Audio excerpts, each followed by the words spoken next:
नमस्कार, मैं पंडित गणेश ठंगवाल स्वागत करता हूं आप सभी का अपने YouTube चैनल ज्ञान धर्म संगम पर। तो दोस्तों, आज की वीडियो को बनाने का विषय जो है भगवान, जिसके लिए वेदों में कहा गया सहस्र शीर्षा पुरुषः, पुराणों में शास्त्रों में बताया गया हरि अनंत हरि कथा अनंत, अर्थात अनंत कथाओं के माध्यम से भगवान के अनंत रूपों का वर्णन शास्त्रों में मिलता है।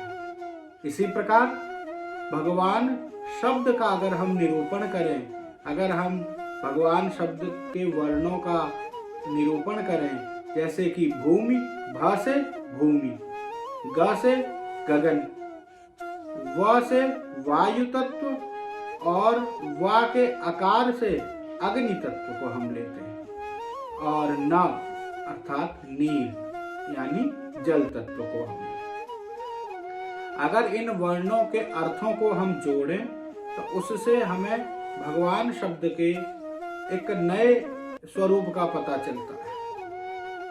वह है भूमि, गगन, वायु, अग्नि और जल।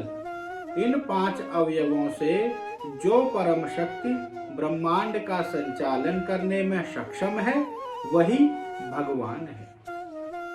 जैसे हमारा शरीर भी इन्हीं 5 अवयवों से बना है। कहा भी जाता है क्षितिजल पावक गगन समीरा, पंच रचित यह अधम शरीरा।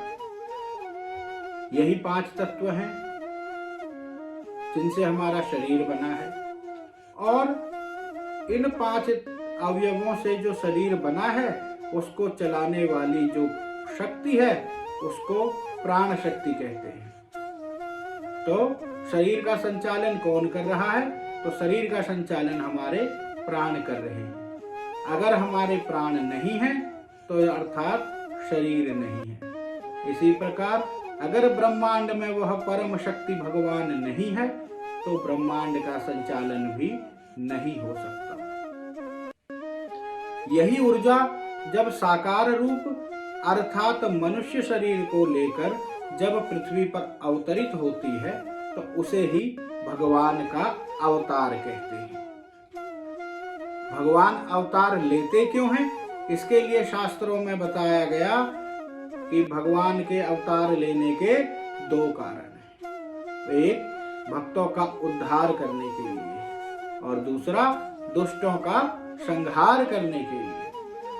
अब अगर हम देखें तो भक्तों का उद्धार करने के लिए तो इससे समझ में आता है कि जो ऊर्जा है वो सकारात्मक ऊर्जा को अपने में ग्रहण करने के लिए या सकारात्मक ऊर्जा का साथ देने के लिए, उसको बढ़ाने के लिए ही पृथ्वी पर जो है परम शक्ति का अवतरण होता है।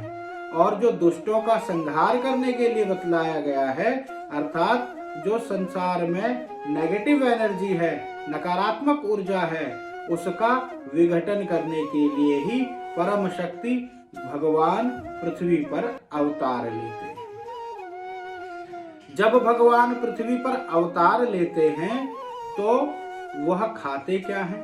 तो जैसा कि भगवान मनुष्य शरीर में ही अवतार लेते हैं या भौतिक संसार में जो भी भगवान ने अवतार लिए हैं, उन अवतारों में जब भगवान ने मानव शरीरों में अवतार लिया है तो गीता में बताया गया कि पत्रम पुष्पम फलम तोयम यो मे भक्त्या प्रयच्छति, अर्थात पत्र, पुष्प, फल और तोय अर्थात जल, यह सब चीजें जो भगवान को भक्त लोग अर्पण करते हैं उसी का भोग भगवान लगाते हैं। क्या भगवान और भक्त में किसी प्रकार का संबंध हो सकता है? तो इसके लिए शास्त्र ने बताया है कि भगवान और भक्त का जो संबंध है वो 5 प्रकार का होता है। पहला सक्रिय अवस्था में, दूसरा निष्क्रिय अवस्था में, तीसरा सखा के रूप में, चौथा माता या पिता के रूप में, और अंतिम 5वां दंपति या प्रेमी प्रेमिका के रूप में।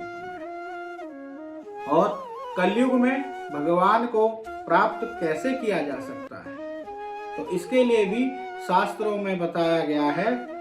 प्रत्येक युग में 4 युग हैं, सतयुग, त्रेता, द्वापर और कलयुग। चारों युगों में भगवत प्राप्ति का अलग अलग उपाय शास्त्रों में बताया गया है। सतयुग में ध्यान योग के माध्यम से, त्रेता में यज्ञों द्वारा, अनुष्ठानों द्वारा भगवान को प्राप्ति का साधन बताया गया है। इसी प्रकार द्वापर युग में मूर्ति पूजन के द्वारा, और अंत में कलयुग में कीर्तन, हरि कीर्तन और भगवान का पूजन करके भगवत या भगवान की प्राप्ति हो सकती है, ऐसा शास्त्र निर्धारण करता है।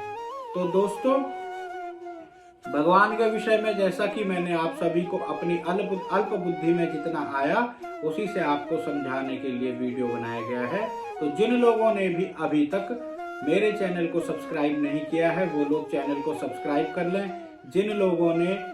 जिनको वीडियो अच्छी लगे वीडियो को लाइक करें, शेयर करें, कमेंट बॉक्स में आकर कमेंट भी जरूर करें। नमस्कार, धन्यवाद।